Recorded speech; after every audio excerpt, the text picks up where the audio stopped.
Good morning, everyone. Hope y'all are having a wonderful day. This is Coach D here, the Shift Method Podcast, and we're shifting gears a little bit today. We've talked about this subject here and there, maybe had it as a little bit of a topic in other conversations, but now we have an entire podcast dedicated to all things wellness and mental health related. And who better to do it than one of my former friends, well, current friend, I should say, and colleague, and that is Will Evans. Will, can you introduce yourself to the people, please? Of course. Thanks for having me on. My name is Will Evans, like was said, and I have the pleasure of working at Purdue University in their Recreation and Wellness Center. I oversee what's called the Wellness Suite there. So we help promote all things wellness, kind of like what Damien just said. So we really focus on each holistic dimension, focusing beyond just physical fitness and wellness and to include things such as occupational, intellectual, social, environmental, and so on. And so our office just works to reach patrons and clients with those types of messages and also helps them figure out how to incorporate holistic well-being into their lifestyle. I love it.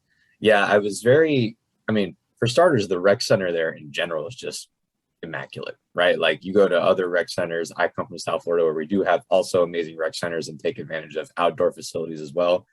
But Purdue RecWell is a monster, man. The amount of things that you have offered to students, the kitchen, the various floors that you have fitness equipment on, the offices. And then when I learned there was a mental health aspect of Purdue RecWell and a wellness suite, I was taken aback because you guys literally bridged the gap between everything. So I thought that was amazing that we offered that. Yeah, it's a pretty nice setup there. I mean, it's a beautiful facility. It's big enough where you can get lost in if you want to. So yes, and many times I did walking through. Oh yeah, no, for sure. But it's also big enough to focus on that kind of holistic, whole picture approach. Yes, sir. So this is the Shift Method Podcast, and of course, while this is going to be focused on wellness, I always like to ask people a little bit about their fitness background, get kind of some insight on them. So I know you're a guy who lifts, so kind of talk about briefly, how you got into working out and maybe what your current fitness looks like. Yeah, for sure. So I've always been active ever since being a kid, right? So I played soccer, ran cross country and track, did any kind of pickup, football, ultimate frisbee game all throughout college, and actually started, seriously going to the gym in my college years. So not as huge as RecWell, but still a nice place to get going. And then I kind of carried that forward into professional life, right? And so now it's great because I literally just have to walk out my office door and I'm in the gym. So I have no excuse not to go. So it really helps keeping up physical fitness. It makes it easy, right? And so right now I'm lifting 4 to 5 days a week. And it's always been a passion of mine. It's always been a hobby. It always makes me feel like beyond just the physical aspects, I mean, I get grouchy if I don't lift or exercise or do something other than just walk around. And then it just helps me kind of that mental state of mind. And I feel like some people have like shower thoughts, like the most genius moment in the shower. Mine's happen when I lift. I'm like, awesome. Oh man, this will be the greatest thing to do at work. Or, hey, this is a really great idea. I didn't think about this partnership with someone. And so actually like my occupational wellness too takes a hit if I don't focus on that physical fitness. And so I've dabbled in helping in different types of areas in fitness. In college, I had the fun experience. I was actually a PE coach at a local Montessori, and that was pretty fun. I think the coolest thing of that was helping those little fifth graders figure out how to run a 5K and running it with them. And they gave me a little mug with everyone at the finish line at the end. And I still have that mug. It's actually at my office right now, just to remind me that, hey, this is where you came from. This is still part of your passion, and let's keep it up for as long as we can. That is awesome, man. And are you currently training for anything specific? Are you just kind of lifting to stay in shape? You training to gain some muscle mass, get stronger? What's kind of your focus? Yeah, I would say the latter two. So we're focusing on mass and strength right now, and so no specific event in mind, but really just exploring, really trying to change up my progressive overload game right now, tweaking a new schedule, figuring out how to incorporate some new techniques and new movements into the rhythm of things, avoiding those stagnant kind of muscle movement plateaus, and enjoying that. And it's nice because we just got a lot of new equipment at Recwell, and so that makes it Really? really easy to, yeah, it makes it easy to explore some new things. I've especially some selectorized machines, which I don't use that often, but every one, maybe at least once in a workout routine. But man, some of those new ones, they really make, especially for the back. I've never felt lat activation as much as on some of those new machines, which is nice to feel. I'm the same way, Will. Some machines or like cable, like exercise, I do not feel my lats activate. So that's cool that you guys have Yeah, some extra equipment to get some action in there. And totally. I really like it too that I always tell people that health professionals in general, not just fitness people, it's good to practice what you preach so you can promote. Mm-hmm. Like if you're a doctor or a wellness professional, you don't have to be a professional bodybuilder or a power lifter. Just getting the basics down. So it's really cool. Like you said, progressive overload, and like that just made my morning. So I'm like, Will's doing the thing, man. That's awesome, man. Yeah, yeah. Love it. Now we're going to shift a little bit into more specifically what we want to talk about today. And I think when I always start conversations about certain topics, I always want to make sure we got our definitions straight. So when we talk about, or you hear people use the term wellness, from a professional standpoint, what does that exactly mean? Oh man, that is such a great question. And it's such a convoluted question because there's no like national agreed upon definition. Like, we just like talking about progressive overload, like that's clearly defined. We know what that is. You can do it in many different ways, sure, but it's the same concept, right? Wellness is this kind of more amorphous type lifestyle philosophy, right? How we approach it is it's definitely multifaceted. I think that's a commonality you'll find across anyone who proclaims to promote wellness, right? It's not just one aspect of your health and well-being.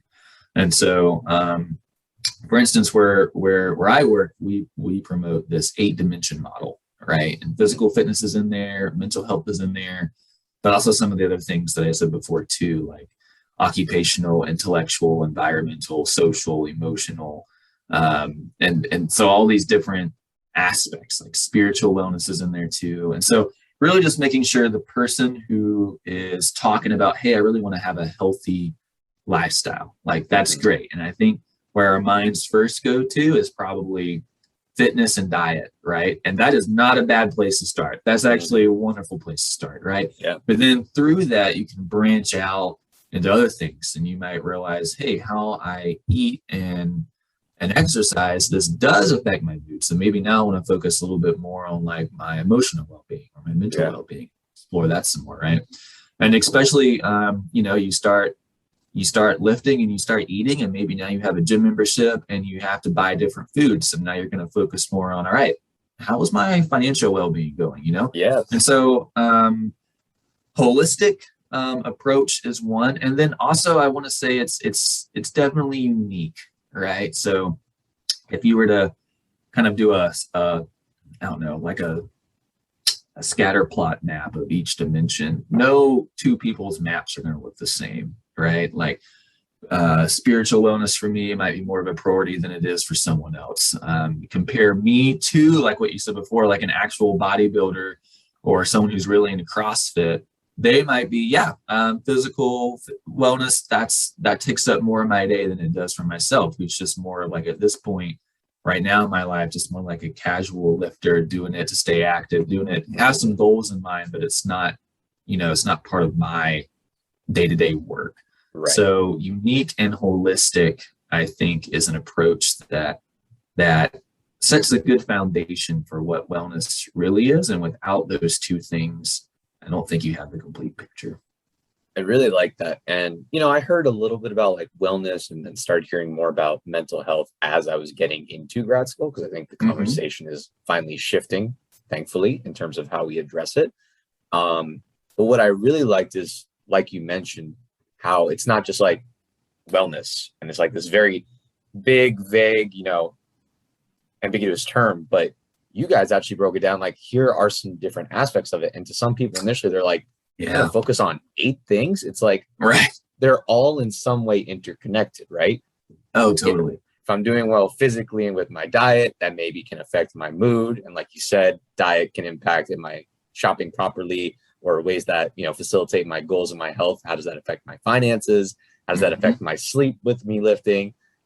Spiritually, how does that affect me emotionally, right? It all is kind of linked in this multiple spider web kind of way. You got it. And I couldn't have said it better. You can't really take one link out and make it its own thing without it having an impact on the others, right? Yes. And that's the beautiful thing, is that I think people have that mindset that you said, like, I have to focus on 8 things. I could barely make it to the gym every day. Like, what do you mean I have to focus on other stuff? But really, you're probably already living this out. It's just kind of creating that awareness of, hey, you got this. Now let us help you, like, be purposeful with it, like, and intentional with it, right? And I think once people realize how interconnected it all is, it really comes together for them, and it makes total, complete sense. I love that. I always ask my coaches or my personal trainers that I interview what kind of their fitness philosophy is, what is kind of their motto or mantra. As someone who has a wellness background, what would you say your philosophy on wellness is? Oh man, that's also a great question. I think if I were to throw it out there, I think my philosophy on well-being is kind of an intentional way of life in which you prioritize. I'm trying to use a different word than just well-being, because we've been saying it a lot. You prioritize your state of health beyond physical and mental, right? And I think a lot of people too, they get caught up on, what do you mean, what's beyond physical and mental, right? So a state of being in which you are completely aware of how every different life dimension that you have a role in affects you, and that the choices you make in those dimensions are purposeful and not mindless, right? So if I'm talking about occupational wellness, I'm going to choose a job that I know makes me feel fulfilled. It gives me a sense of meaning and purpose. I like waking up and going to it every day. It's not one of those jobs where you just like look forward to Friday and the weekend kind of stuff. If I'm talking about social well-being, I'm going to be pouring into people who also pour into me. If someone asks me for coffee, I'm really going to think about it and be like, you know what? Yes, I enjoy hanging out with you. I want to hang out with you. It's a priority for my social well-being. And that may mean you have to really also be intentional with yourself and check in with yourself and be like, all right, someone asked me to coffee on Saturday morning. That was when I was going to go to the gym. Do I need more physical wellness or more social wellness right now? Right? Because sometimes you do have to kind of balance one and give one up over the other at times. And so it's just a state of being in which you know yourself well enough to say, hey, I need more of this right now in my life. And I can feel good about making that decision because I know how that's going to affect my overall health and wellness in the end. Yes. The term that comes, I forget who I was talking with about something in terms of the term, like, dynamic equilibrium, right? Where it's, you have all these levers that you need to make sure you manage properly, right? And like you said, like, oh, I'm doing well with my physical health and I'm doing well with my occupational health, but how is my emotional health doing, right? And it's your job to be as dialed into all those facets of your life as possible, not in a way that, makes you, overly anxious or overly fixated, but just in a way that in which you're aware and cognizant of how your life is going across those dimensions. And then knowing when do I need to, maybe let off on one lever and address another one, or how do I keep them as balanced for what I want as possible? Because like you mentioned, like some people, maybe spiritual isn't as important to them. I'd argue probably across those dimensions you need some kind of something, even if it's very little, but just making sure you're giving attention to everything that makes sense for you. Totally. Yep. I love that. Let's get into some conversation on mental health. So Yeah. it was really cool, Reckwell, because this is something that I think was, focused on quite a bit, not only for us from an educational standpoint, right? We did the iGen project and we all were working together, reading that book, discussing it, seeing how we can incorporate into our students. But of course, with wellness comes the aspect of, mental health and how we work with students and help them out. So you can speak anecdotally. I know you do some presentations and maybe got a fact or two about generally across campus or across the United States, whatever you want to share, man. Yeah. What would you kind of say is the mental health status of our students, our 18 to 24-year-olds? Yeah, so I'll talk about it in two ways. One is pre-COVID, and the other is that's a right? Very good point, man. Yeah, because it's shifted a lot. I'll begin with pre-COVID. So for college-aged population specifically, pre-COVID, we were seeing in the last last 5 years, really, we've been seeing a lot more students arrive to their respective campuses with pre-existing mental health conditions, right? So it's not students who get to campus and then need to go see or seek out professional care, professional help, such as counselors or therapists or coaches, but it's students who are coming to campus and saying, I had the support at home and now I need it here too, like day one of school, right? And so that's kind of thrown like university counseling centers into this new way of operating where it's all right, how do we accommodate an increasing need with capacity that can't really all the times like keep up, right? Yeah. Because it's difficult to transition that quickly into like remodeling a department, right? And a lot of universities, Purdue included, has done a great job, right? So they've really worked really hard over the last couple of years to rethink the way that mental health is done on campus in a way that can accommodate more need, right? Yeah. Another thing is stress is a constant, and I think for the first time, when you're talking about mental health in college students in particular, or in any non-college age student, any big life transition is always accompanied with stress, right? So like you go to college, you're away from the friends and family that acted as your support system for your whole life, and now you're in this new place and you don't know anyone, you don't even know your way around campus. You maybe got stuck with this random roommate that you don't even know, and now you have to figure out how to live with this person, right? It's just huge cornucopia of just newness, right? Yeah. And that's stressful for anyone. Same thing as like when you graduate college and you move away and you get a new job and you buy a house and you start a family. It's like this life is just full of transition and change, which is great. So it makes it beautiful and fun. But it's also if you're not really accustomed or not ready or not equipped for the change, it can be kind of stressful too. But one of the things that I like to talk about with stress is, I think particularly in first world or at least in Western culture, we've kind of adopted this unhealthy view of stress in which like it needs to be completely eradicated from our life for our well-being to be good, and that's just, that in of itself is stressful. Like imagine like doing everything you can to not have any stress in your day. Or telling someone you're never allowed to be stressed.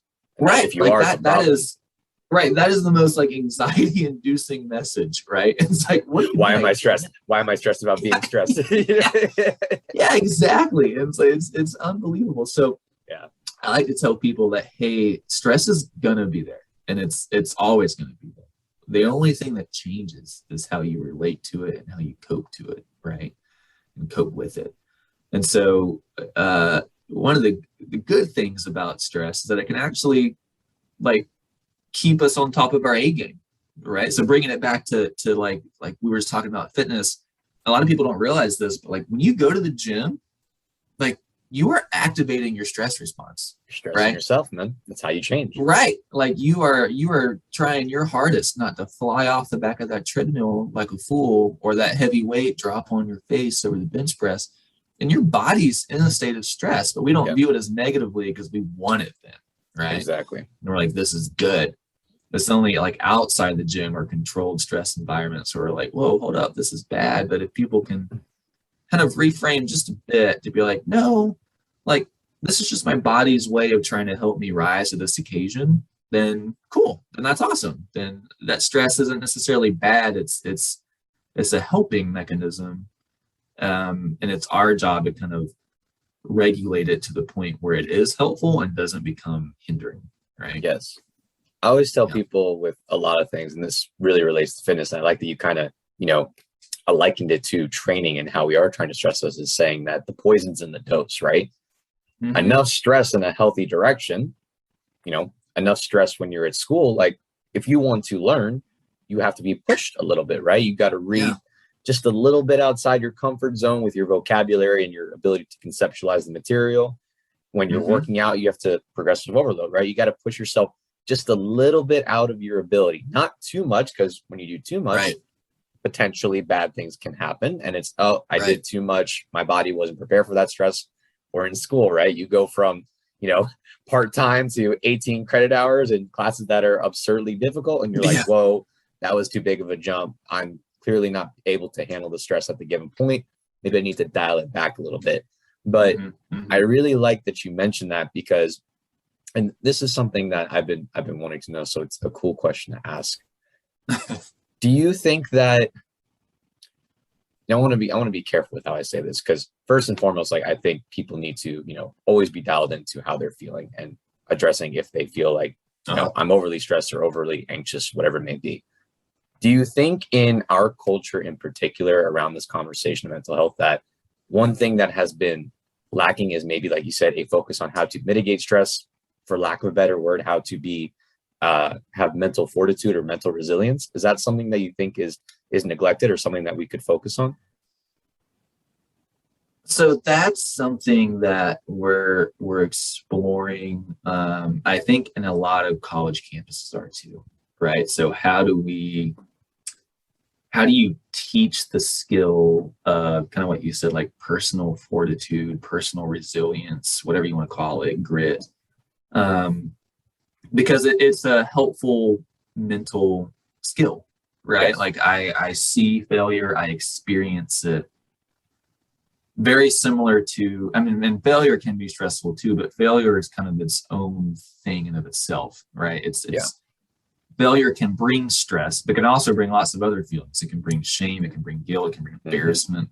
So how do I reframe this failure in a way that I'm not defined by it, but I can grow and learn from it, right? Absolutely. And that failure and resilience are not like, that's not the reason that all mental health problems exist, right? Absolutely. That's not it at all. So I'm not saying like, if you have like anxiety, it's only because you're not resilient. That's not what I'm saying at all. Exactly. That's the area I was trying to make sure I didn't, Yeah. No, I get you. Yeah. And I don't think that's the route that we're trying to take here, but for everyday things, like, oh man, I didn't perform as well in that test as I wanted to, or you know what, even again, really relating back to fitness, we've all had those days in the gym where you just leave and it was like the worst workout of your life, like no PRs were hit. You had to lower the weight from last week because you just weren't feeling it. And you leave and you feel like, oh man, like what a waste. Now I'm really behind. And like, this is horrible and blah, blah, blah. And it's like, well, you know what? Like then you can view it that way, or you can be like, you know what? I just had to accommodate to what my body was able to do today. And for whatever reason, my body just wasn't able to lift as much. And maybe that's a cry from your body to be like, hey, you need to focus on some of these other dimensions. Like, did you sleep well last night? Did you eat well during the day? Are you mentally stressed? And is that affecting your physical wellness, right?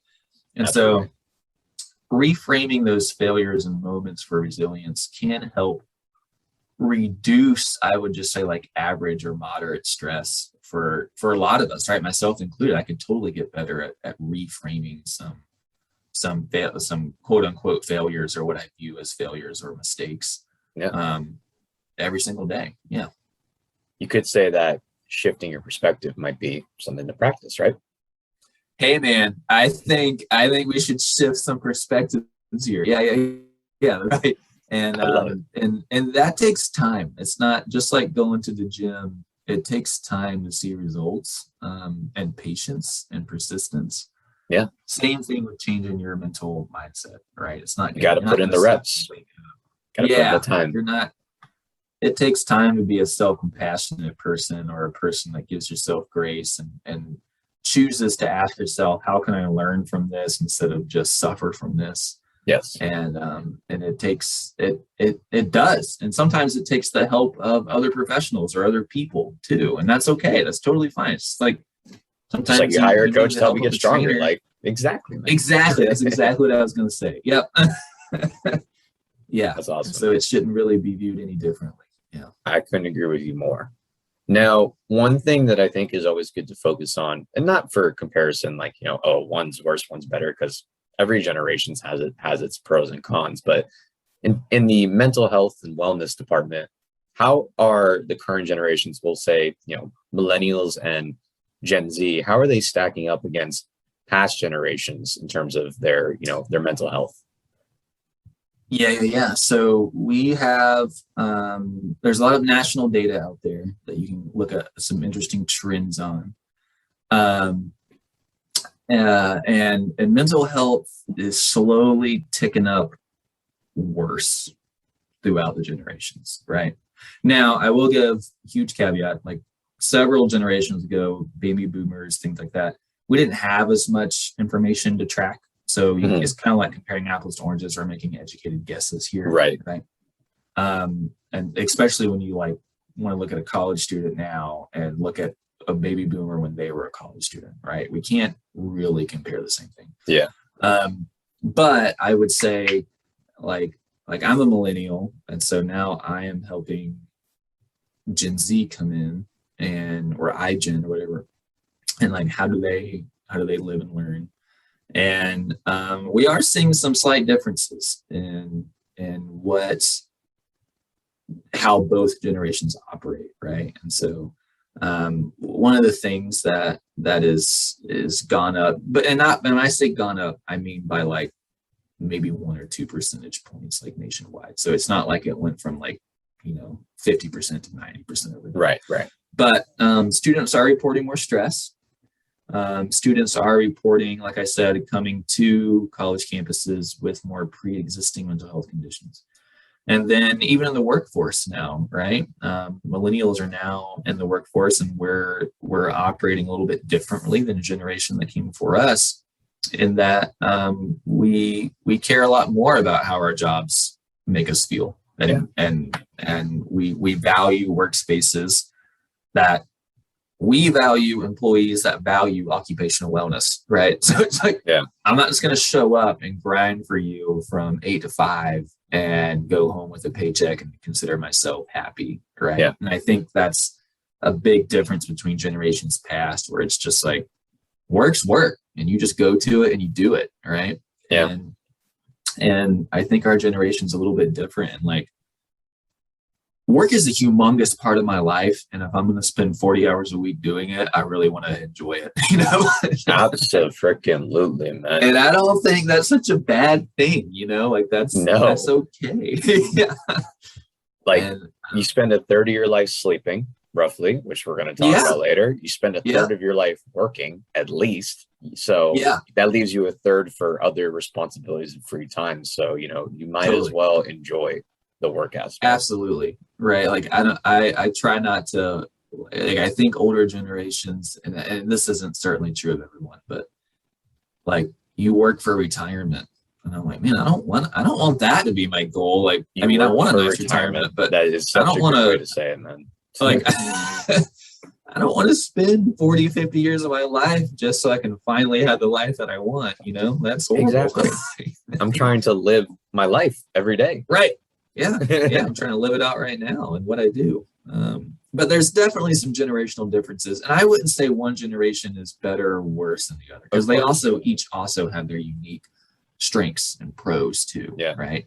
And so I think, even going back to the resilience thing, we may be able to learn a little bit of resilience from some older generations, because they had that mindset where I just push through the grind and I do it. And so while that had certainly had some negative consequences for them, one of the potential pros was, well, it taught me how to reframe situations and not let it get me down as much. Right. Yeah. And so, and then from younger generations, you can learn, all right, what does it look like to focus on holistic wellness? What does it look like to really say I value myself and my entirety, and that includes my time at work, right? Yeah.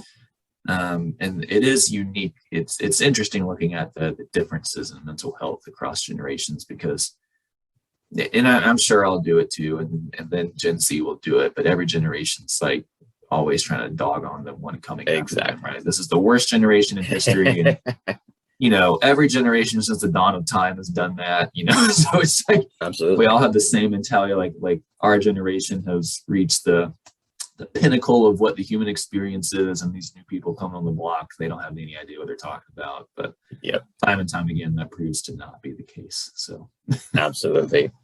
I always wonder this one, and I have some theories, so I definitely want to hear your take on, why you might think these differences occur. And again, of course, like you mentioned perfectly, like research wise, it's kind of hard to judge because maybe the research tools weren't as good back then, or maybe just the data was very hard to get back for the baby boomers and previous. So there's a little asterisk there, right? But would you say that some of the reasons why we might see these differences in anxiety and stress in general between, iGen/millennial and, baby boomers, et cetera, might be for a few reasons, like, in some ways life was simpler in the sense that, like, we didn't have, these devices all the time that are constantly ringing and notifying us. Things like, I think of Maslow's hierarchy of needs, where, like, back then, maybe a lot of people came from a poorer background, like on average across the country.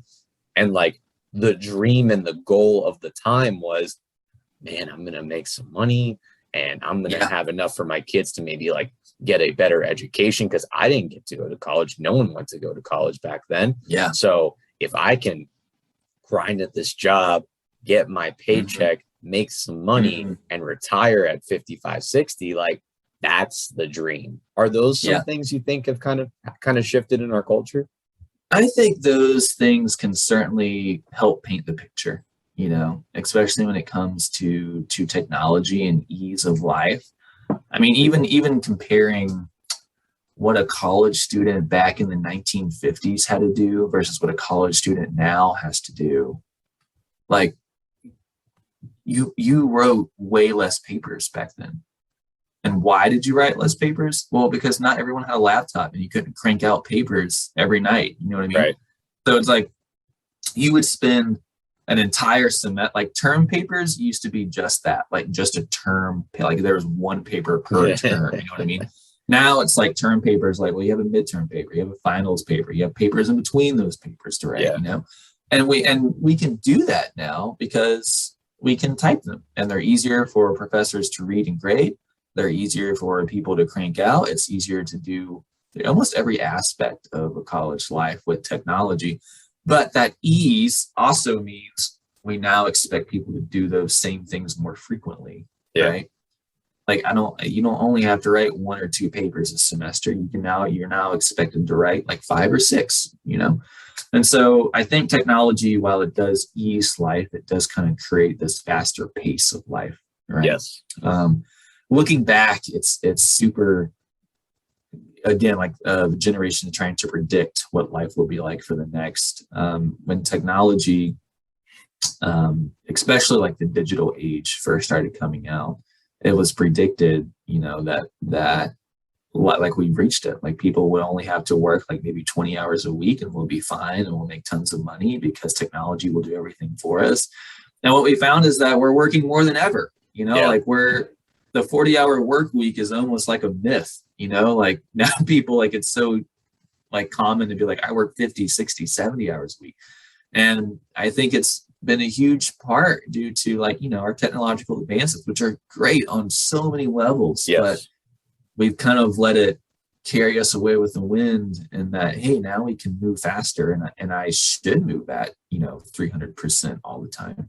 Yeah. And so, and with mental health, that takes a toll, because it makes us, it doesn't give us that mental pause and mental deep breath that we need sometime to be like, man, I'm busy. And actually, like, I can say no. I can give myself permission just to actually like rest, which is another thing I think that has become like a lost art, is like what true, I'm sorry, I'm like going on a tangent here real quick. No, you're good. But like what true rest means, like, and I've noticed this in my life. Like I'll get home, and I'm just going to relax and rest and watch like a show. But then, like after watching that show, if you were like, to get really nerdy and do like a pre-post, I wouldn't actually feel any more mentally rested after numbing my mind for an hour watching TV. What would make me feel rested maybe is if I like pitched a hammock and just laid out under the trees and like watch this, like the clouds pass, because that, like, your brain on like a physiological level just needs some moments just to wander. Yeah. And like, and decompress. And your brain does so much in the background in helping process your day, consolidate memories, decide which thing's important for you to remember, which one's not.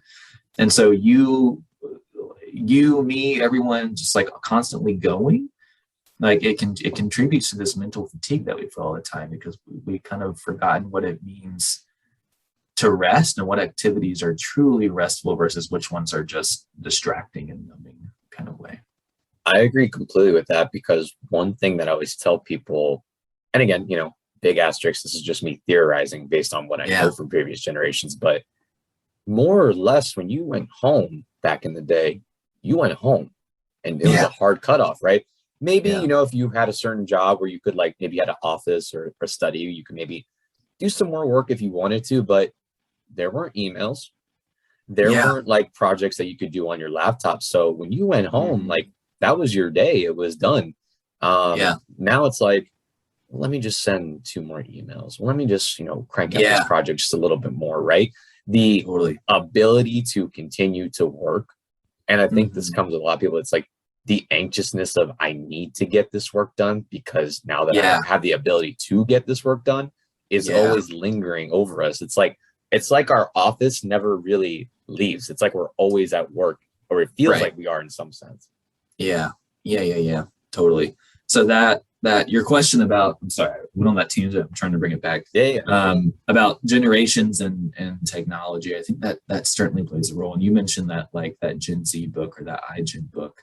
And that speaks on this a little bit. It speaks on how technology and social media use are correlated with mental health. And it's really kind of eye-opening when you think about it. And I'm not here to like demonize or whatever social media and whatnot. I think it has some good benefits, but it's certainly worth going back to what I said before about just that wellness philosophy. It's living your life in a mindful, intentional way, and like really being aware of, how does my use of this or anything else truly affect me? Right. Absolutely. And realizing that, hey, it's actually maybe better for me just to limit my interaction with this device or this platform or whatever it is. I think like anything, it's a tool. So it's, and it's important to do your best. And of course, like there's, like you mentioned with the mind numbing with the TV, like, some people that's good, right? It helps you unwind a little bit, but do your best to use it and not let it use you, right? Totally. We're all consumers in some regard. Like I use it a lot for like business aspects for marketing and promoting, but I will admit, I really like Instagram. I like the format. I like the content. A lot of the people I follow put out some really informative stuff that I can read. A lot of cool research in my field. I first see the documents or the content there. So for that regard, I really, really like it, but I will catch myself at night when I'm just decompressing. I'm just scrolling and reading. I'm like, hey, man, you are the one who uses this tool, not the other way around. So totally put it down or do something else. Yeah. It's like, to kind of sum up that, and it was an interesting and somewhat, I don't know, it could be leaning dark, it could be leaning light. I don't really know yet. But a lot of other health promotion, health education colleagues across our conference and the universities are even suggesting like adding a new dimension of wellness, and that's just digital well-being. So like, how do we, if we're going to have a huge presence on these online platforms, how do we moderate that so that it increases our health and wellness instead of distracts from it? So yeah, it's a big deal, and will continue to become an even bigger deal. it's going to, that's the thing too. It's like kind of the door's already open, and I don't know if there's a way to shut it. So I feel like getting ahead of it and learning how to integrate it in our life is going to be better than like, oh, just avoid it altogether. Oh yeah, no, avoiding is impossible at this point. Yep. Like you said. It's done. Yeah. What are some, before we get to our last topic of sleep, so kind of getting into the wellness strategy specifically, what would you say are some practical strategies if people want to work on any of those 8 dimensions that they can kind of do on their own, first and foremost, some take-home things? Yeah. So some take-home things.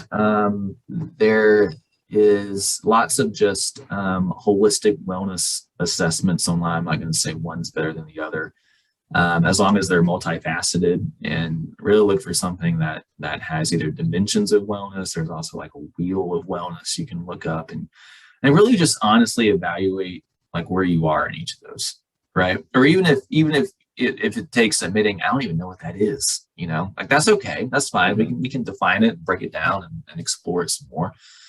But I think the first step practically is to really just ask yourself, like, what are my strengths and how I keep myself well and look out for my health?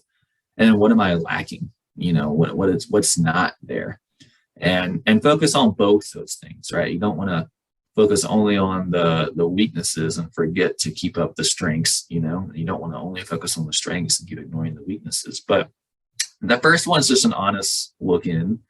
And that's what a lot of our work here, especially with wellness coaching, does is it really, whenever we meet with clients, the first talk is always about what do you value and what are your priorities, right? And then we'll talk about goals, because with your values and priorities, we're going to build up that intrinsic motivation, and we're going to use those as anchors to be like, all right, you had a bad day, you weren't able to fulfill your goal. That's all right. Let's fall back on why this is important to you, why you want to do this in the first place. Let's imagine your life once you've obtained these things, and like re-motivate you, that kind of thing.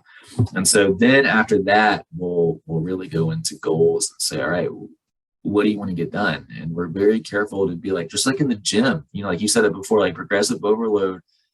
Some days that's just adding like 2.5 pounds, and that little baby plate doesn't look or feel like a much, but over time that stacks up pretty quick, Yes. And so same thing with your wellness is you don't have to accomplish it all overnight. And in fact, you won't. Some of it's hard, especially things like reworking your diet and what you eat and slowly incorporating new foods instead of just going to go from like one way of diet to like completely just, now 80% vegetables and then what, like that's hard. And a lot of people, like they fall away from that when they try to go that route. And then 2, I think some more practical steps would be kind of echoing what we said before is just practice slowing down, like intentionally. One thing that someone told me to do one time, which is infuriating, but really helpful, is if you want to slow down, purposely pick the longest line at the grocery store to be in. Oh, right. God. Like, don't do self-checkout, and then pick the longest line. Right. And then if you want to take it a step farther, be intentional of what you do in your time in that line, right? So you're not just scrolling through Instagram, but maybe you're like reading a book on your phone. You're checking in with friends you haven't checked in with in a while.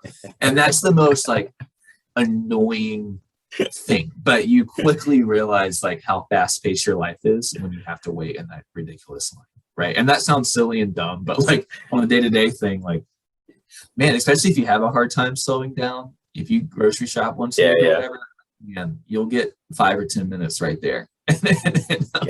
You'll also quickly figure out where your emotional well-being is too with that kind of exercise.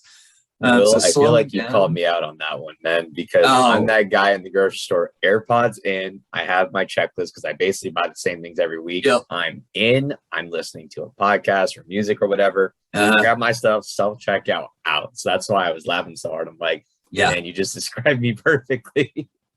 I am a self-checkout guy 99% of the Yep. time. And unless I do realize like, hey, I'm in an irritable mood, and it may be because I'm trying to do too much at once, and then I'll just like force myself to get in this stupid line. Yeah. And it works. It usually does work. So checking in with yourself, being honest, slowing down. And then two, I would recommend the same thing as with physical fitness. Get a support system, like tell someone your goals, ask someone to keep you accountable. Not as like a that picture of like a harsh coach blowing a whistle just to point out your failures, but like who's someone who's going to be intentional and happy and encouraging when they check in to say, hey, I know you wanted to work on your sleep. How's that going for you? Yeah. And is there anything I can do to help you with that kind of thing? Social support really does help with like reaching all types of goals. And then finally, I think explore something new that you haven't done before. So if you realize like, hey, I don't really spend that much time on, especially if you're in your full-time job now, like you're outside the college environment, intellectual well-being sometimes just falls to the wayside, right? So it doesn't have to be cracking open a textbook. It can just be, I'm going to read a new genre of book that I've never read before, right? I've never read science fiction. I'm going to give it a shot and see if I like it or not. Or I'm going to listen to a completely different new type of musical genre, right? I've never listened to jazz before. I'm going to figure out what that's all about. And just introducing yourself to new like stimuli and new creative methods is really what intellectual wellness is all about. So whatever your dimension is that you never really put much effort into recently, going out on a limb and just exploring what different wellness, like just like I mentioned it before, like me trying new machines in the gym, like opens up a whole new muscle mind connection. You're like, wow, this is great. This is wonderful. Same thing with wellness, and it just takes different lifestyle behaviors to make you realize that. Love that. And I think that's good too, because those are, I wouldn't say easy, but they're things that you could do in the immediate, right? You can, I'm sure you got a book on your shelf that maybe your parents have, or that you were like, oh, I've been meaning to read that. Yeah. You can just finally just grab it and read it. Totally. Yeah. And like you said, it doesn't have to be anything new. And we always encourage to try to tack these habits on to pre-existing habits, right? And our example is always like, well, you brush your teeth and you floss right after each other, right? Because you know that's when it's going to get done, right? Yeah. If you want a new habit, pick something small that you do every day. Maybe it's you have a little like routine when you get home from work. Add one more thing to that, and maybe that's just I'm gonna read, or I'm gonna meditate, or I'm gonna stretch, or I'm gonna work on my flexibility, or I'm gonna do something, or even for just like 5 minutes. Yeah. It's not like you have to start the stuff out doing it 3 hours a day or something. Yeah. To be respectful of Will's time, we may have to do sleep on another podcast, which is great because that's an awesome topic. Dude, I will talk for hours over sleep. Yeah, it's important. I know you're big on the research in it, so I definitely want to focus on that on a different time, which means it's a good excuse to get you on a different day. So absolutely. Kind of the last thing I want to ask you is with regard to, so you got those self-help strategies, which is awesome. When would you say is a good benchmark or understanding of like, okay, I'm doing these things, which is good, but maybe I need help from a, wellness coach, or maybe even advanced? When is it time to speak to a professional even further about maybe some things mental health related? Yeah. And my go-to response to this is if you're questioning it, it's time. Okay. Because even if the professional's like, man, you're doing great. Like, I don't think at least you went right where you need my services. Then at least you have that like encouragement of, hey, I'm killing this. I'm knocking this out. This is great. Or you go to that professional and they say, all right, yeah, I see where we can maybe help you a little bit with this. Whether that be, a therapist, a trainer, a coach, a dietitian, whatever it is, right? They can certainly at least let you know where you stand and how their services can help. And then it's still up to you to seek it out and continue with that, right? So my go-to response is if you even ask yourself that question, it's worth exploring. Doesn't mean you need it. It's just what's the harm in looking into it more, because again, if you really value your mental health, your physical health,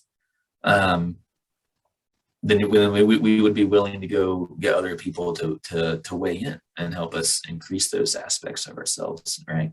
Yeah. And it shouldn't be anything that we avoid. It's not like, I was about to give a horrible example, but never mind. No worries. No worries. Yeah. All right. With oh, sorry. Go ahead, bud. Nothing. I was just going to reemphasize, like, I don't think there's anything. Sometimes there's a lot of stigma associated with getting help, and the thing is, like, if you don't want people to know, like, you're under no obligation to tell anyone. You know what I mean? Like, even if it's just seeing a personal trainer or a dietitian, like, no one needs to know your business. Your well-being is your own, and you can share it with whomever you want. So and that's fine. Yeah, absolutely. I liken this is my competitive side. So if anyone has that competitive nature and they're like thinking, well, maybe I need to work on some of these wellness things or mental health aspects, maybe this will hit home. The way that I kind of look at it is, just as like I always try and push myself to get my body better, I want to push myself to get my mind better, right? So I look at it as another quote unquote muscle in a sense, right? Yeah. I always like to tell people to help break the stigma, and maybe this is incorrect, so I apologize, Will, if I'm likening this in a wrong way. But I tell people, like, your brain is an organ. It's the most complicated organ we have, but it is an organ nonetheless. And so when people have issues with their heart or their lungs or their intestines, no one says, oh, that's weird, or questions it in a weird way. But when something, maybe you're dealing with something with the brain or just your emotions or how you process things, people get a little hesitant.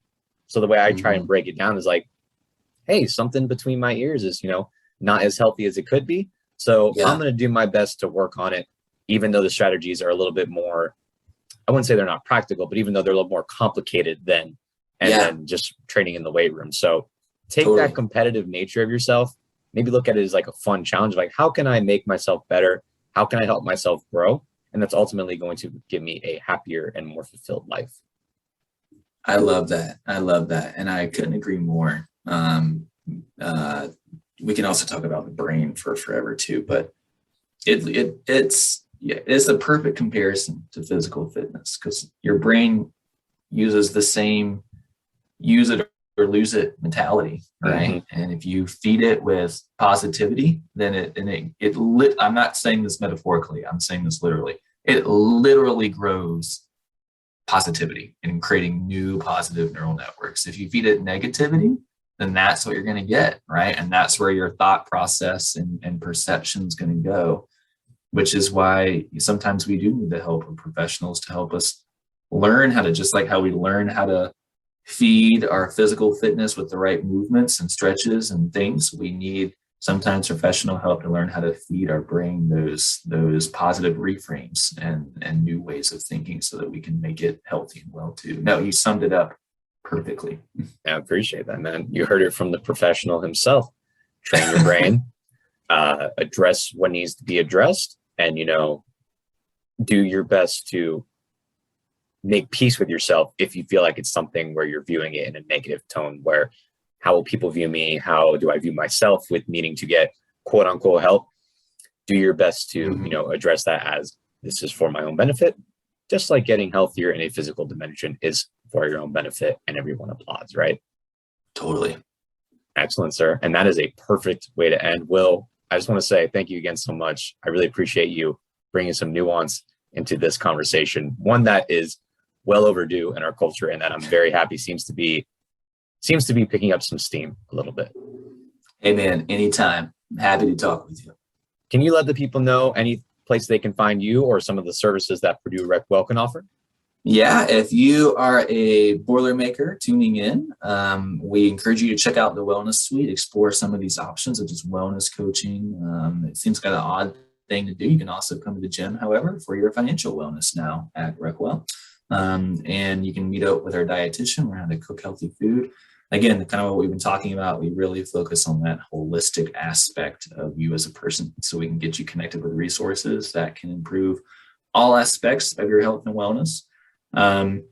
Or if you are a parent or family member of a Boilermaker listening in, you can encourage them to explore some of these services as well. And that's where literally our job. We're here to help, here to serve, and here to increase health and wellness across the Boilermaker family.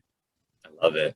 And yeah, and I'll be sure to put all those links in the description so that way people have direct access to them. Y'all know where to find me, Instagram and TikTok at @the_shift_method. Of course, still taking in-person and virtual clients. It doesn't matter what state you're in. If you want to train with me for any goal that you value, I'm your guy. Just head over to theshiftmethod.org, click any of those take action buttons and fill out a client intake form, or just message me on Instagram and we'll pick a day and time to get you going. And of course, if you're in the South Florida area and you want to train with me in person, just head over to Instagram, DM me, and we can start training at Johnny O's Gymnasium right away. And of course, don't forget, we still got apparel out. Head to the Shift Method store. Go ahead, grab yourself something. Again, that's theshiftmethod.org. Will Evans, much appreciated, sir. Thank you for all that you do. Thank you. Have a good day, bud. Thanks.